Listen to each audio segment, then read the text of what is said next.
Serafina in the Black Cloak, Chapter 20. Serafina put on the beautiful, dark maroon winter gown that Braden had given her the night before.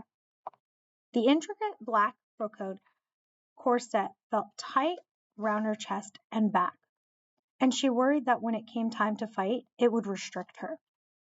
She twisted and turned to test her freedom of movement.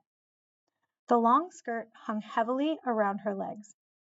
But even as unfamiliar as the girl's clothing felt, she couldn't help but be taken by it. It felt almost magical to be putting on a dress for the first time in her life. The material was fine and feminine and soft, like nothing she'd ever worn before.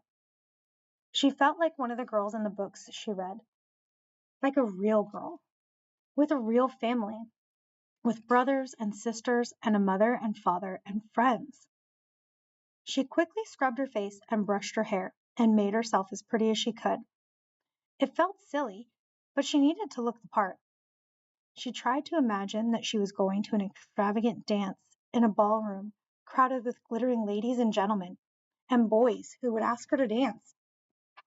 But she wasn't, and she knew it. When she thought about the place she was going and the dark forces she'd meet there, it felt like she was jumping a chasm, and she wasn't going to make it to the other side. She tried to block it out of her mind and just kept lacing her dress up her back with shaky fingers. But she was having a terrible go of it. Normal girls must have extremely long and bendy arms to do this every night, she thought. When she was finally done, she looked around at the workshop one last time. She couldn't tamp down the feeling that she wouldn't be coming back. She looked over to where her pa lay sleeping. She had seen how tired and overwhelmed he was. His struggles with the dynamo and searching for her these last few days had taken a toll on him. She wanted to curl up in the crook of his arm like she used to, but she knew she couldn't.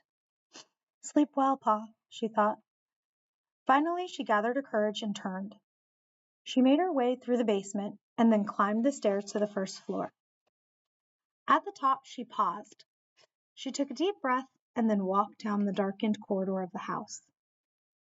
She walked slowly, deliberately, not darting and hiding like she normally did, but walking down the center of the wide hallway like a proper young lady. She walked like the girls she had watched from the shadows so many times over the years. She did everything she could to take on the appearance of the helpless young daughter of one of the guests. She was no longer a predator. She was a vulnerable child. The air was very still. Moonlight shone in through the windows, falling onto the marble floor. The grandfather clock in the entrance hall chimed off the 12 bells at midnight.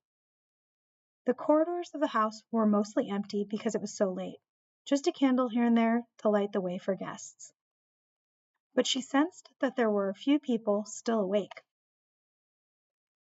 As she made a slow promenade in her long, wide dress through the broad corridors of the house, it felt deeply strange not to be hunting, not to be the eyes of the predator, but the prey that is seen. Her stomach churned. Her muscles flinched and twitched, begging her to dash away. She hated walking straight, and she hated walking slowly. You're a normal girl, she told herself. Just keep breathing. Keep pulling air into your lungs. You're a normal girl. It took every ounce of courage she had just to keep walking a straight line in the open. She'd come up against the man in the black cloak before, but she was determined to make this time different. Tonight, she was going to fight. Fight on her own terms and in her own way, with tooth and claw. She lingered near the winter garden, with its high glass ceiling, just outside the door into the billiard room, where she knew, from what she'd learned at Mrs. Vanderbilt's gathering earlier that evening, that she had the best chance of setting her trap. Suddenly, the door to the billiard room opened. Mr. Vanderbilt, Mr. Bendel, Mr. Thorne, and several other gentlemen were sitting together in their leather chairs and drinking out of odd-shaped glasses. The smell of cigar smoke wafted into the corridor. Mr. Pratt came out of the room with a large silver tray balanced on his hand and hurried down the hall. Serafina stepped into his shadow behind a column to avoid being seen. and there she waited, lingering on the edge of darkness. She was a china doll, and she was a wraith, in and out of the shadows, a girl in between. Finally, the fireside chat began to break up. Mr. Vanderbilt stood and said goodnight to each of his guests. Mr. Bendel shook everyone's hand and then retired as well. In the end, only Mr. Thorne remained. Serafina watched him through the open door, her heart pounding slow and heavy. He sat in the candlelit billiard room alone, sipping from his glass and smoking his cigar. Come on out, she thought. We have business to attend to. But he seemed to be enjoying a moment of personal triumph. She couldn't read his mind, but she tried to piece together what she knew about him and imagine what he was thinking at that moment. After losing his plantation in the war and failing to the depths of ruin, here he was now, finally back in his rightful place again, a distinguished gentleman of the highest order, a personal friend of one of the richest men in America. All he had to do to get here was steal the souls and talents of 100 lousy children, with their small, frail bodies and their pliable spirits. But she wondered, why didn't he absorb adults as well? Were they more difficult? And now that he had achieved his position in society, why did he continue the attacks, and why risk discovery? If he'd been doing this for a long time, then why the sudden greed for young souls? What was driving him to absorb a child night after night? It had to be more than just the pursuit of talents. It had to be a need greater than anything that had come before. She watched Mr. Thorne as he sat on the sofa, puffing on his cigar and sipping his cognac. There was something different about him tonight. His face looked gray.